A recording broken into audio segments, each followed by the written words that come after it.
Audiencia de M24, tengan ustedes muy buenos días. Un sábado más compartiendo con ustedes, hablando de la seguridad social y el BPS.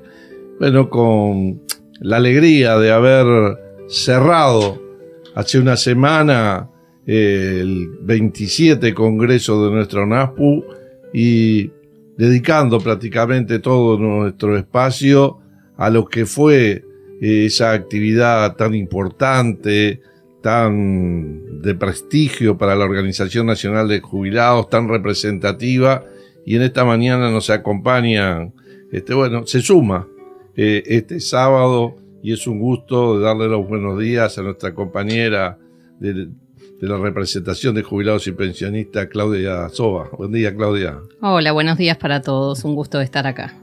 Y bueno, y como sábado a sábado, Fabricio, Ángelis.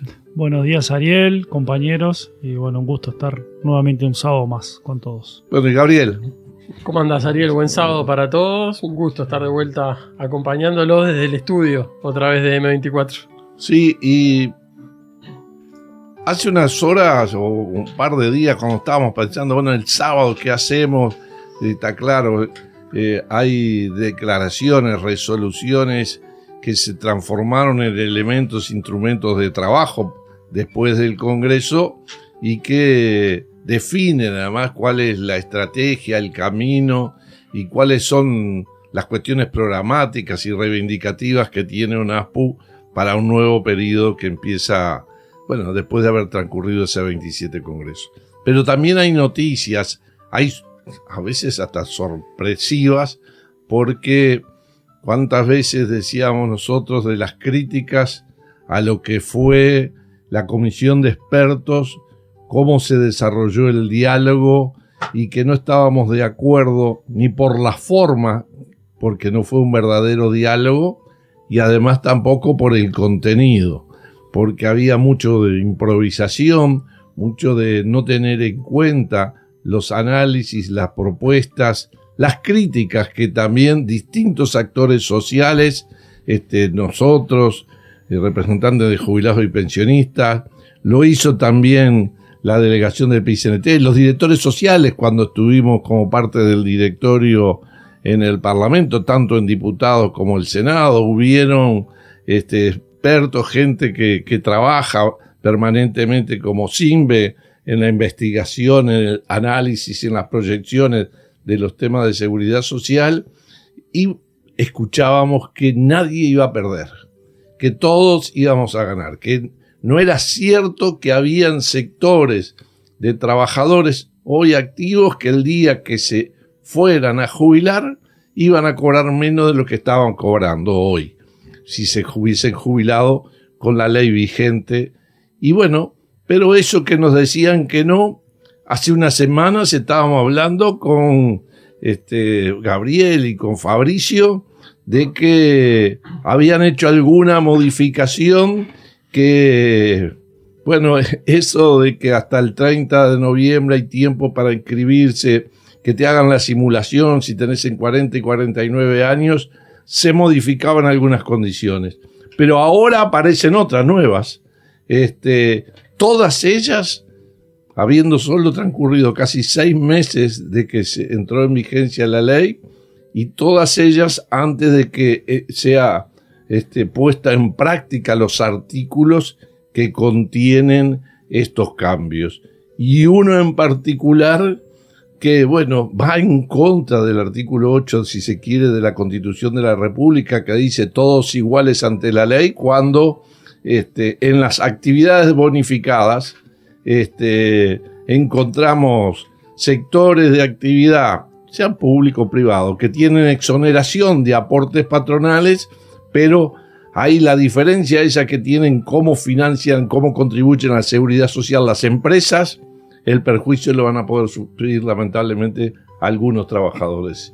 Y de eso, Fabricio, que estuviste analizando lo que ya es ley, porque es la 29.209, ¿no? 20.209. 20.209, bueno, modifica cosas que tenía la 20.130. Sí. en 6 meses. Así que compartimos con la audiencia y con nosotros estos. Sí, bueno, recientemente aprobada, digo, y un poco retomando lo que tú planteabas, algo, aquella premisa, ¿no?, de que esta reforma va a ser para nuestros hijos y para nuestros nietos, en un lapso de 6 meses, lamentablemente, y digo lamentablemente porque esta última reciente modificación va en un claro perjuicio a los trabajadores.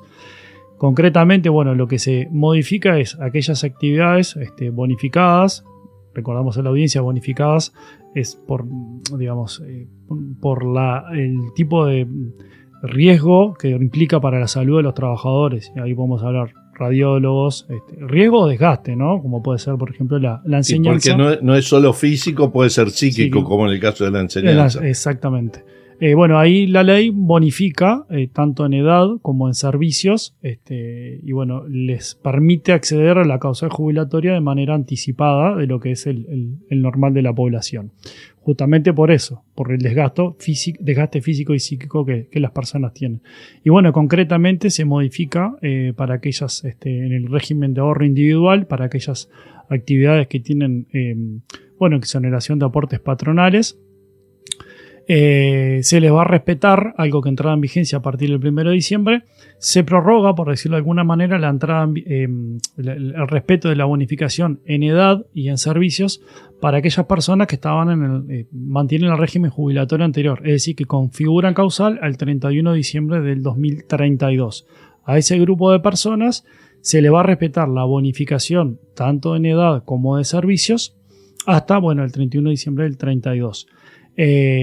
Pero esto no es para todas las actividades, es solamente se terminó regulando en esta ley que se termina de aprobar, solo para aquellas actividades que tienen exoneración de aportes patronales. Enganchándolo un poquito con lo que tú decías de violentar el artículo 8 de que todos somos iguales ante la ley, si la actividad bonificada no tiene exoneración de aportes patronales, ahí entra el régimen general de la ley 20.130 y se le va a bonificar únicamente los servicios. La edad no, la edad se va a calcular la renta sobre la edad real que tiene la persona. Quiere decir, yo durante mi vida de trabajo aporto a la seguridad social, tuve obligación o porque, voluntariamente, entre comillas, como la mayoría, hice la opción por el artículo 8 y por lo tanto una parte de mis contribuciones van a mi cuenta individual, aunque antes de llegar a la cuenta individual las AFAP se me quedan con la comisión, ese lucro que tanto cuestionamos, ese negocio que tienen, porque no corren riesgo como corre el Fondo del Trabajador. Y yo voy acumulando durante toda mi vida de trabajo para después, el día que me jubilo, analicemos cuál es la tabla de mortalidad, cuánto se presume que yo voy a vivir, por lo tanto, para que me repartan eso. Yo llegué a una causal jubilatoria con condiciones especiales porque mi actividad era bonificada. Entonces, supongamos que es una maestra que tiene 54 años, pero como tiene una bonificación, termina teniendo 6 años más y por lo tanto tiene una edad ficta de 60 y como además tenía 30 años de maestra y le agregan los 6 años, tiene un servicio ficto de 36. Con eso se puede jubilar. El problema es cómo se reparte la plata. Si tomando los 54 años reales hasta, supongamos, los 80 que va a vivir y se lo repartimos en 26 años, o le tomamos la edad por la cual generó la causal jubilatoria, que es un ficto de 60 y por lo tanto en vez de entre 26, entre 20 años. Y ahí es donde se afecta el derecho en el pilar de ahorro individual. Hay todavía un relator muy famoso que siempre decía que la capacidad de asombro no tiene límite. En este caso es una frase que le calza tal cual a esta propuesta porque continúa en la línea de desvirtuar el proyecto original, que era un mal proyecto, valga la redundancia, porque incluía un empeoramiento de las condiciones para muchísimos trabajadores en un tema que fue para adelante y para atrás, porque en una primera versión tenía un tratamiento la bonificación, después se corrigió, después se volvió a modificar, todo esto en la discusión parlamentaria. Es decir, era un tema que ya estaba sobre la mesa, sobre el que se había advertido, sobre el que las distintas delegaciones que fueron a las comisiones especiales en el Senado y en diputados advirtieron, que lo pusieron sobre la mesa, que se votó como se terminó planteando al final, y 6 meses más tarde básicamente las mismas personas proponen dar vuelta a esa discusión y modificar un artículo que estaba puesto, se supone, como con un criterio armónico de la dirección que tenía la ley. Esta es la famosa agua en la leche de la que tanto se hablaba, y que se le sigue agregando al proyecto, alejándolo de cada vez más de lo que nosotros entendemos que tiene que ser esa discusión con diálogo, abierta, participativa, y no sobre la chicharra, como quien dice, porque el proyecto se termina aprobando al límite del periodo que tenían para promulgar la ley, por una disposición legal, digamos que no se puede en año electoral modificar. Entonces se termina aprobando prácticamente entre gallos y medias noches. Sí, pero además recordamos a la audiencia también que esta disposición legal, que de alguna manera bonificaba años y servicios, es producto de un diálogo. Porque esta ley, la 19.162, nace producto del diálogo, del intercambio de los distintos partidos políticos, y de alguna manera es reconocer algo, digamos, que es en beneficio de las personas, porque si esto, para que la gente lo entienda, si yo tengo que dividir la plata, no es lo mismo dividir 100 entre 20 años que dividir 100 entre 25, porque el monto mensual me va a dar menor. No me quiero meter en el terreno de Gabriel, pero para que la audiencia lo entienda. Entonces, lamentablemente, con esta modificación legal, que deroga esta bonificación de años y de servicios, y que que entra a regir a partir del 1 de diciembre, salvo para este colectivo de trabajadores que tienen exoneración de aportes patronales. Al principio de igualdad ante la ley, lamentablemente en 2 casos iguales van a haber situaciones diferentes, ¿no? Sí, porque la ley había dispuesto que, como a mí me van a reconocer años que no trabajé porque precisan retirarme del riesgo en forma anticipada, eso es la actividad bonificada, como decía al inicio Fabricio, bueno, yo en mi cuenta individual iba a tener plata que aporté 24 años que me iban a valer por 28 o 30. Pero el dinero no iba a estar de 28 o de 30 años. Entonces la normativa había dicho que las empresas que tienen actividades bonificadas deberían aportar un plus.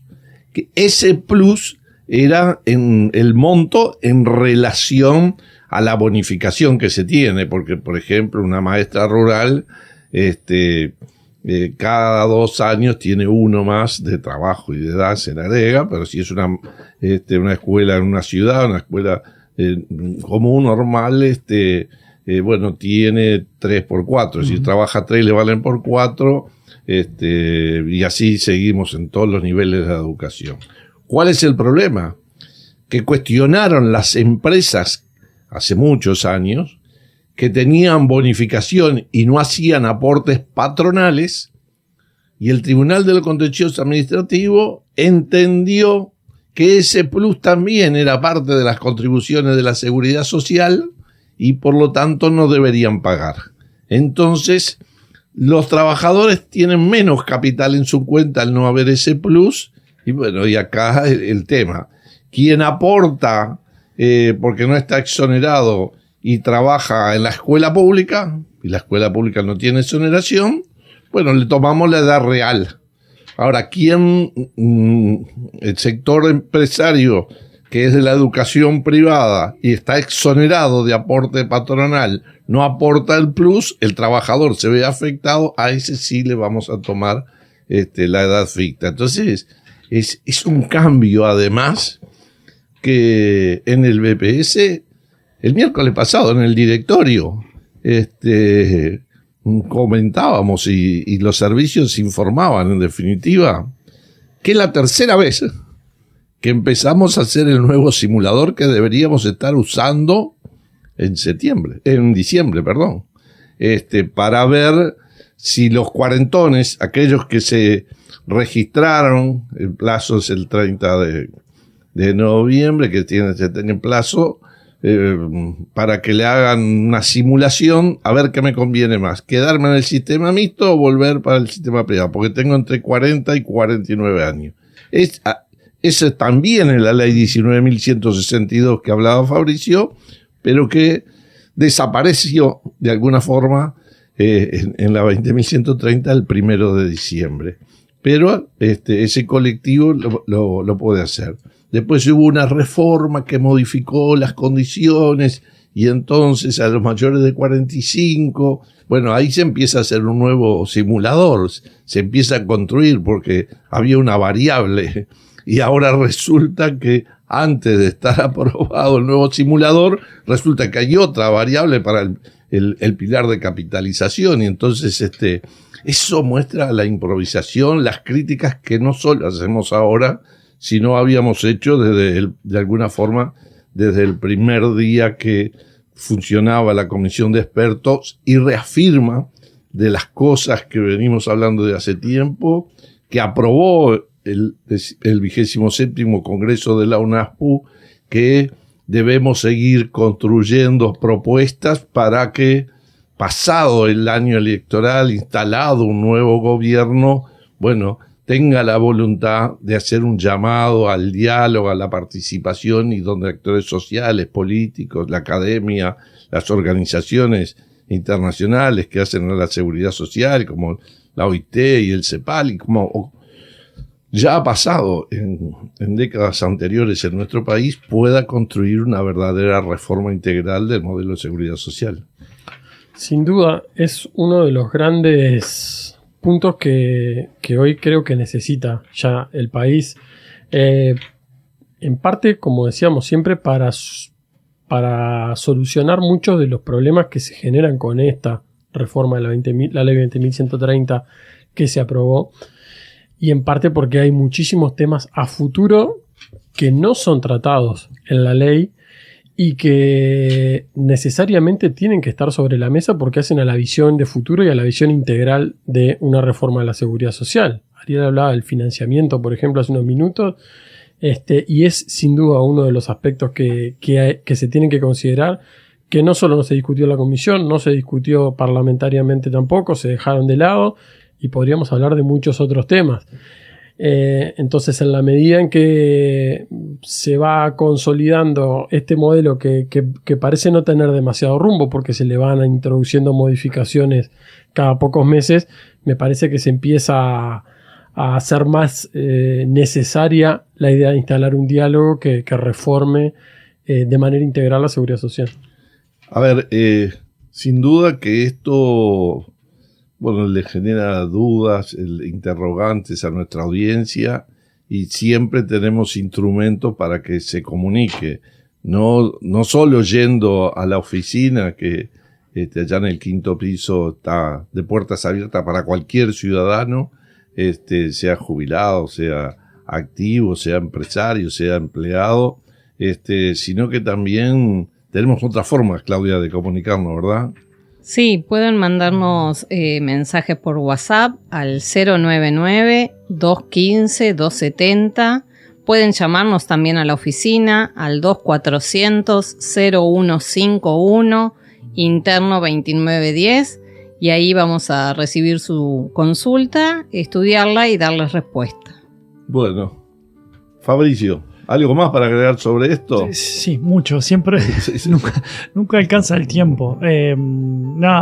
Suscribir lo que planteaba Gabriela, lo último, y algo que me parece fundamental, por lo menos por la formación que uno tiene, es que hay un principio básico del derecho que es la seguridad y la certeza jurídica. Y lo que nosotros estamos viendo con todo esto es lo que se está creando es inseguridad, porque cada 6 meses vamos a estar tocando una reforma que supuestamente era para dentro de 20, 25 o 30 años, crea muchas inseguridades, sobre todo en el colectivo de trabajadores. Y eso damos fe que en la oficina hemos recibido varias consultas como si fuera un partido de fútbol. Bueno, y cambió, no cambió, y sobre todo recuerdo con Gabriel, te debo acordar también, un grupo de trabajadores de una empresa pública que también cada una semana llamando a preguntar a ver si se había aprobado o no se había aprobado, porque siempre se estaba modificando. Y lamentablemente estas cosas lo que crean son inseguridades en un momento de la vida que uno debería tener más certeza que otra cosa. Pero bueno, este tema no estaba presente en el Congreso de la ONASPU, pero sí estaba presente la necesidad de reforma, de la estrategia para llegar en ese proceso. Y en medio de todo eso, sin duda, nos habíamos comprometido, lo había definido el Consejo Directivo Nacional de ONASPU, que estando sobre la mesa, estando instalado el debate de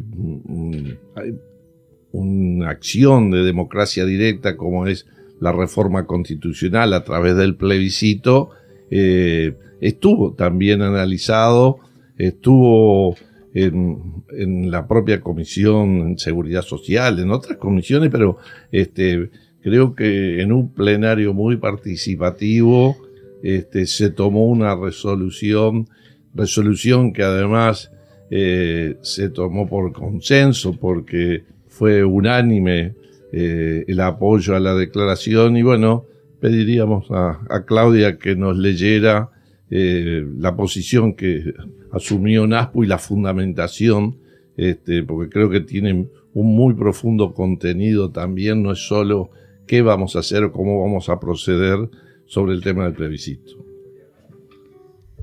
Muy bien. Está instalado el debate en nuestro país acerca de una eventual reforma de la Constitución de la República, artículo 67, en la relación a temas de la seguridad social. Entre las reivindicaciones que históricamente hemos llevado adelante, hay una que recordamos habitualmente: nada sobre nosotros sin nosotros. Esta definición tan general aplica también para la seguridad social, un área en donde creemos que los avances deben ser fruto del diálogo, de la negociación y del acuerdo. Apostamos por este camino sin movernos un ápice de nuestras convicciones.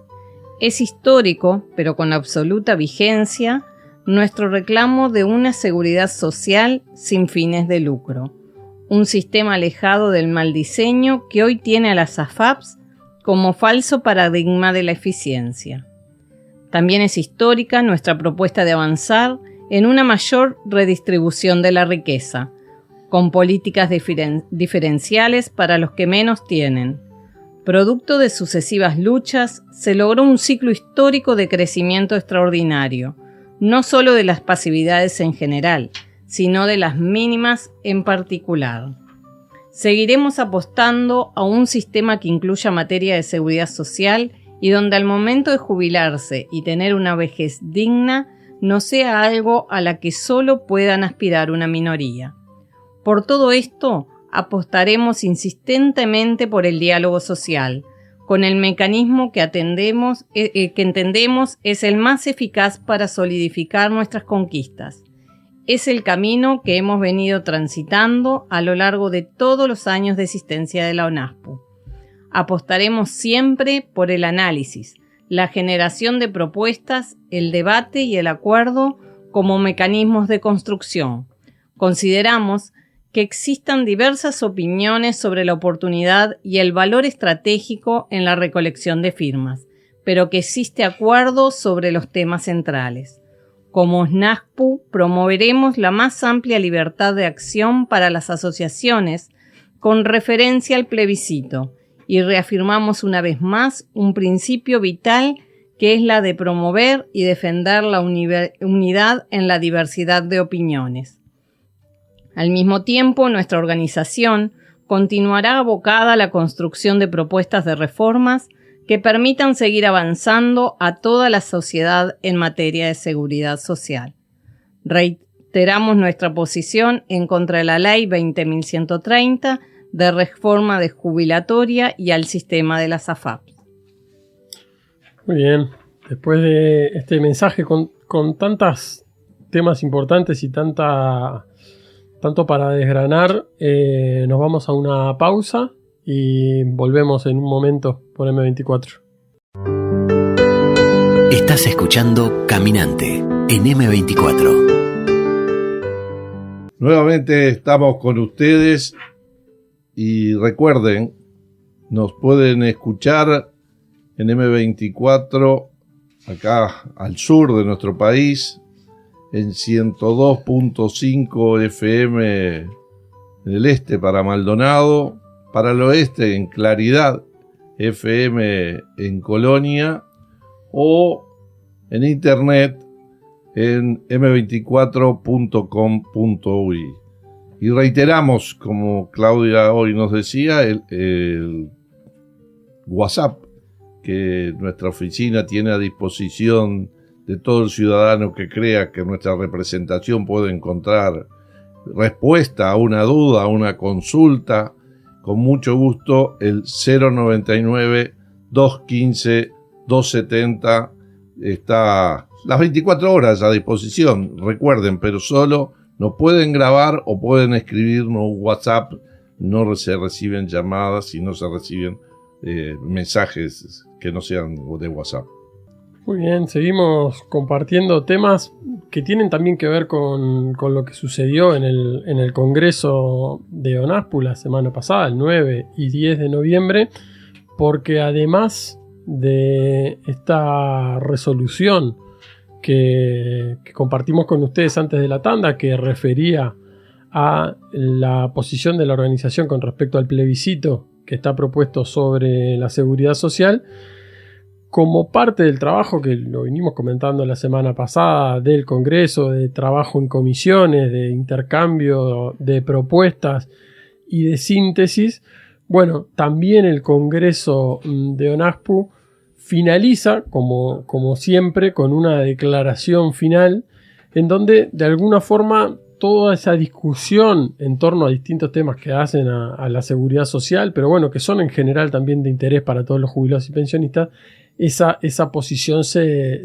reafirma y en definitiva esa declaración recoge el posicionamiento de ONASPU con respecto a un montón de temas, que es el posicionamiento de ONASPU y es el posicionamiento a su vez luego de las asociaciones que seguirán trabajando a partir de esta declaración, que seguirán buscando propuestas y alternativas para, digamos, materializar muchos de los aspectos que están dichos, que están planteados en esa resolución, y que, como mencionábamos, Fabri, tiene muchísimos temas y abarca una gran cantidad de puntos que han sido preocupaciones históricas de la organización o que son nuevas a raíz, fruto del planteo de las distintas asociaciones. Sí, yo creo que sintetiza mucho de las reivindicaciones y de los planteos que ONASPU ha venido planteando en estos últimos años, como bien decía Gabriel.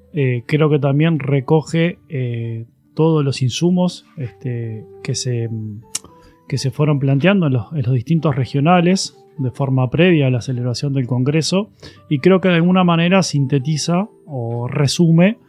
Es un documento, como decíamos, que toca diferentes temas, pero que resume lo que es la posición y el sentir de la ONASPU. Documento que además le comentamos a la audiencia que fue aprobado por unanimidad, y que, bueno, van a ser los insumos en diferentes temas, como pueden ser vivienda, salud, economía, Plan Ibirapitá, diferentes otros programas que tiene adelante el BPS.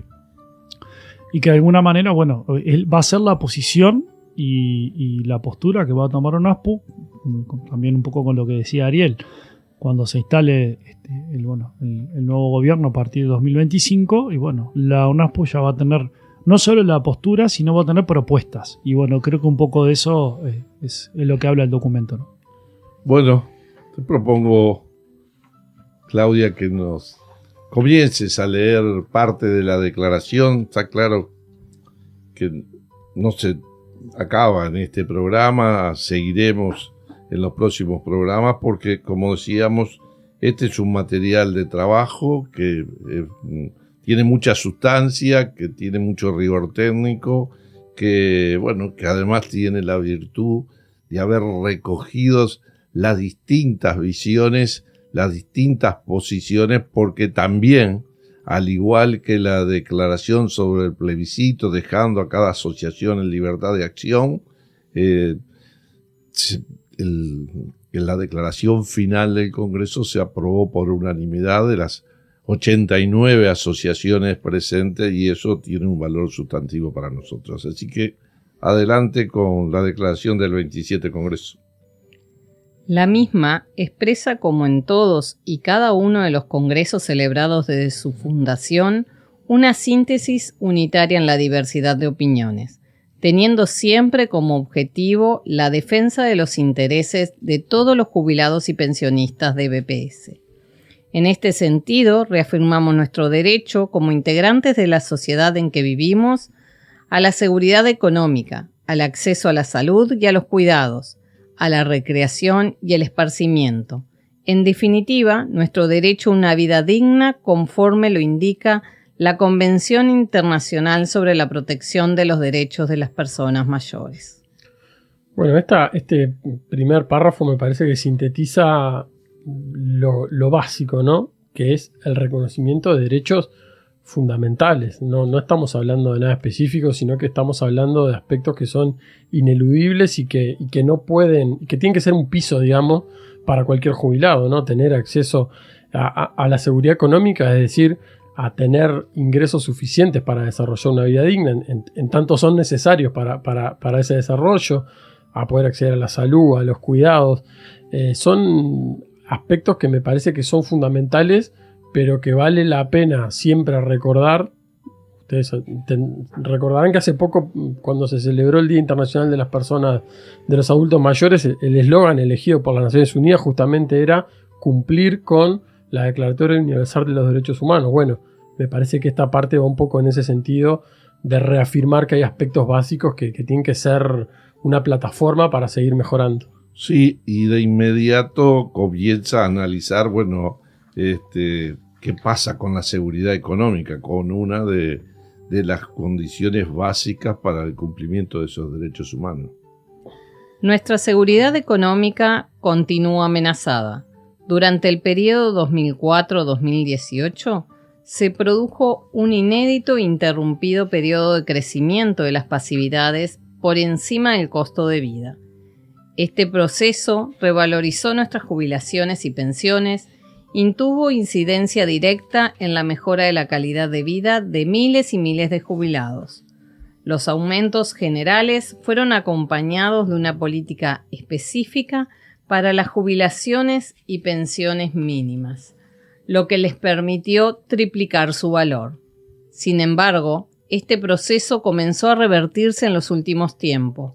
En 2020, 2021 y 2022, los aumentos de pasividades no alcanzaron a cubrir la suba en los precios de bienes y servicios, y en el 2023 fue mínimo, apenas un 1,53%. Sí, creo que eso de alguna manera reafirma sobre todo el reclamo que ha venido planteando UNASPU durante todos estos últimos años de potenciar o de alguna manera continuar con el camino del aumento diferencial, sobre todo las pasividades más bajas, cumpliendo para ello también un principio de la seguridad social, que es el de la redistribución de la riqueza. No solamente mejorar las condiciones, sino también que sirva para ello. Sí, acá, estando próximo al 1 de enero, donde habrá un ajuste y se empieza o se insiste en lo que el gobierno ha dicho, de que se va a recuperar el salario y por lo tanto, atado a lo que es el índice medio de salario, van a recuperar las jubilaciones y las pensiones, el nivel de compra que teníamos en el 2019, es posible que los ajustes futuros ayuden a tener la misma capacidad de compra que teníamos en el 2019, que no quiere decir que recuperemos lo que teníamos en el 2019, porque lo que fuimos perdiendo como muy bien dice la declaración, en el 2020, en el 2021, en el 2022, los aumentos de las pasividades no alcanzaron a cubrir la suba de precios de bienes y consumos, y en este 2023 apenas la recuperación fue de 1,53. Creo que por más que el ajuste del 1 de enero sea por encima del IPC, no será la recuperación, será volver paulatinamente a una situación que se tenía, pero lo que dejamos de comprar en el 20, en el 21, en el 22, no lo vamos a comprar. Y por otro lado, cuando nosotros confiamos, lo decimos siempre, en los datos del Instituto Nacional de Estadística, pero recordemos que, como bien dice la declaración, la canasta se construye con bienes y servicios. Y hay algunos bienes que son los que, y en particular los que menos ingresos tiene, que más consumo, como son las frutas, las verduras, el gas, la electricidad, esos están subiendo mucho más que lo que sube promedialmente el IPC. Por lo tanto, estemos alerta, como sigue diciendo la declaración final de nuestro Congreso. Por otra parte, en 2021, 2022, 2023 y recientemente por el decreto 294 del 2023 para el ejercicio 2024, se modificó la política de aumento a las pasividades mínimas, pasando a un esquema de adelantos de los ajustes generales previsto en el artículo 67 de la Constitución Nacional. Como resultado, el valor mínimo de las pasividades permanece congelado, medido en BPC desde julio del 2020. Estos recortes y ahorros son los que le han permitido al gobierno contener el gasto y moderar el déficit fiscal, producto de una reducción del gasto público en remuneraciones, jubilaciones y pensiones. Creo que esta parte se entiende muy fácilmente en función de lo que hemos venido planteando en los últimos años, lamentablemente, y que los jubilados y pensionistas han entendido de manera directa, de que adelantos no son lo mismo que aumentos, ¿sí? O por lo menos el concepto de adelanto que se comenzó a aplicar en 2021, en el cual el monto que se adelantaba a las personas era únicamente por el periodo julio, mejor dicho, diciembre, y a partir de enero, cuando llegaba el momento de hacer el ajuste constitucional, vamos a decir, ese adelanto dejaba de tenerse en cuenta y por lo tanto uno terminaba ajustando con respecto a lo que la persona venía ganando en junio. Estos aumentos diferenciales, lo hemos dicho en más de una oportunidad, son indudablemente la diferencia que ha permitido que para muchísima gente mejorar su condición de vida, desde lo que serían los 8.000 pesos aproximadamente que fijaba la ley 16.713 para una jubilación o pensión mínima, hasta los 17.200 que son en la actualidad, y que hay que entender sobre todo que son o fueron una herramienta fundamental para reducir la pobreza a las personas mayores, algo que ahora se menciona insistentemente, el bajo porcentaje de pobreza entre los mayores de 60 años. Pero bueno, uno tiene que entender siempre que eso no fue una realidad histórica del país, sino que fue una realidad construida, y cuando uno tiene que buscar explicaciones, se tiene que dar cuenta que los aumentos de año a año, a partir de la reinstalación de los consejos de salario, fueron muy importantes, y para los que ganan jubilaciones y pensiones mínimas, los aumentos diferenciales fueron muy importantes. Bueno, creo que frente a ese análisis que hace la declaración, no solo se para en la crítica a los retrocesos, sino que además plantea, en base a esto, un conjunto de reivindicaciones que muy claras y muy bien expresadas están en la declaración. En base a esto, reivindicamos recuperar el poder de compra perdido, equiparando de esta forma lo propuesto para salarios. Un primer paso para ello es considerar como un aumento definitivo, consolidado en cada pasividad, el adelanto del 3% dispuesto, enfocando fundamentalmente en las pasividades mínimas. Además, demandamos retomar la política de ajustes diferenciales en las mismas, planteando un cronograma de aumentos que permita, al fin del actual periodo de gobierno, fijar su valor en 4 BPC. Sí, además, ahí, al pasar que tú lo mencionabas, Claudia, en la lectura, hay que tener en cuenta y destacar un aspecto que no es un detalle menor, y es que el decreto que fijó el adelanto para este año ya también fijó el del año que viene, porque recordamos que al ser año electoral no se puede, está prohibido aumentar el gasto.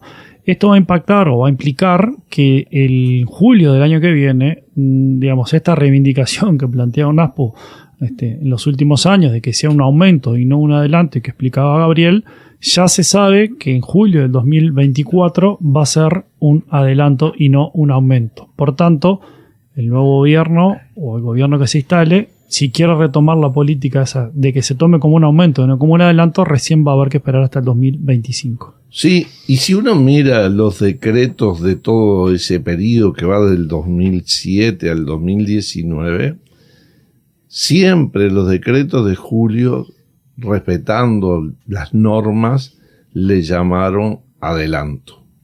Porque el artículo 67 dice que el aumento será cuando tenga aumento la administración central. Para no violentar eso, porque en julio no tiene aumento la administración central, el decreto decía adelanto. Pero sí tenía una voluntad política esos gobiernos de que ese adelanto que se daba no se descontaba el 31 de diciembre para fijar el aumento del próximo cada próximo 1 de enero. Pero bueno, sigamos hablando porque el tiempo se nos va. Está claro, el sábado que viene continuaremos con esto, pero también la seguridad sanitaria es un tema que nos ocupa y nos preocupa mucho porque vamos envejeciendo, y ese objetivo que tenía el Sistema Nacional Integrado de Salud cuando se empieza a crear y que era prever la enfermedad y que pudiéramos controlar nuestra salud antes de enfermarnos, bueno,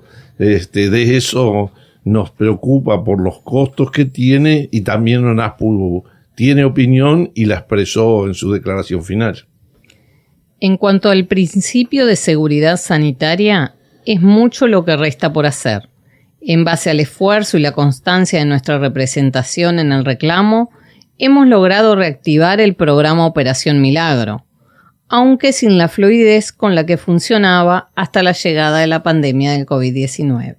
Si bien reconocemos que durante el 2023 se retomaron acciones tendientes a volver a funcionar este programa, no lo fue con la profundidad y alcances que tenía previo a la pandemia.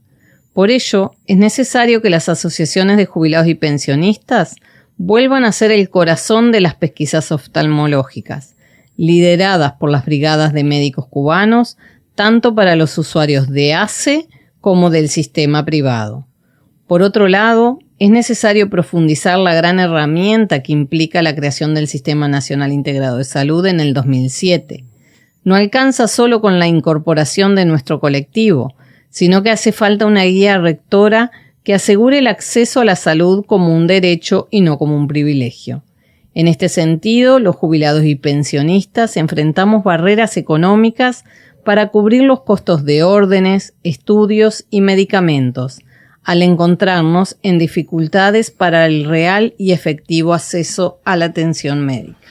La Comisión de Salud que funcionó en el Congreso de UNASPU fue sin duda una de las más efervescentes en cuanto a la cantidad de propuestas que se hicieron y en cuanto a la cantidad de temas planteados por las asociaciones como inquietudes de los jubilados en Montevideo y sobre todo en el interior, en donde hay una realidad del acceso a la atención médica bien diferente a la que hay en Montevideo, no solo por una cuestión quizás que tiene que ver con más histórica del país, que digamos se había empezado a revertir un poco a partir del Sistema Integrado de Salud, que tiene que ver con las dificultades para el acceso a determinados servicios en el interior, sino que lo que ha ido apareciendo en este último tiempo es la ausencia de esta guía rectora a la que se hace mención en la referencia, que es justamente ese mecanismo que dispone el Ministerio de Salud Pública de rectoría del sistema, de ordenar el sistema, de controlar y de dar seguimiento a que muchas de las cuestiones que están escritas se cumplan, ¿sí? Que los prestadores cumplan con la cantidad de días que pueden ser máximos de espera para asignar un turno en un médico, o las especialidades, o muchos otros aspectos que tienen que ver. Por ejemplo, había alguna asociación que planteó que en los tratamientos crónicos, cuando lo lógico es que a una persona se le cobre un ticket y se le brinde el medicamento por todo el mes, en algunos prestadores estaban cobrando 2 tickets porque se daban medicamentos solo por 15 días. Esas son cuestiones bien que tienen que ver con la rectoría, con el control y con la supervisión que le corresponde al ministerio, que en la medida en que no se ejerce, perjudica directamente a las personas. Sí, un ejemplo vivo que puedo dar yo es que yo tomo una medicación que se fraccionó y ya no el blister es de 15, es de 14. Entonces, salvo en febrero, que dos paquetes me alcanzan, no el año que viene, que es bisiesto, pero los 28 días de febrero, pero bueno, ni pagando 2 tickets cubro el mes, y eso pasa. Por lo tanto, son de las cosas que, también afianzamos nuestro compromiso de los cambios de lo que debe ser. Por eso hablamos de una reforma integral de lo que tiene que ver con la seguridad social, con la protección social que incluye al sistema de salud. Y y como no pasa sábado a sábado, el tiempo se nos piensa ir, tenemos que ir cerrando. Y para el sábado que viene arrancaremos, porque tiene que ver parte con esto también, la falta de respuesta que se suma al retroceso que ha tenido el Sistema Nacional de Cuidados. Es un tema que está muy bien desarrollado, que cuando nosotros informábamos al Congreso, algunos datos oficiales que uno puede sacar de lo que es la Asesoría General de Seguridad Social, cuando informa las prestaciones que brinda, a cuántas personas están de alguna forma siendo cuidadores y reciben esa cuota parte de la prestación, vemos que progresivamente desde el 21 viene decayendo cuando hay más envejecimiento, cuando hay más gente que necesita de cuidado. Pero de esto y de otras cosas estaremos nuevamente el próximo sábado compartiendo con ustedes. Hoy vamos cerrando por aquí. Creo que la participación de Claudia nos ayudó muchísimo también en el transcurso de este programa. Agradecerle a Alberto Ruiz allá en controles. Y si ustedes quieren, a las 8 a.m. el próximo sábado nos encontramos nuevamente. Para despedirse, Claudia. Bueno, muchas gracias, y sí, nos encontramos el próximo sábado como siempre. Fuerte abrazo a toda la audiencia. Un fuerte abrazo. Nos vemos en 7 días.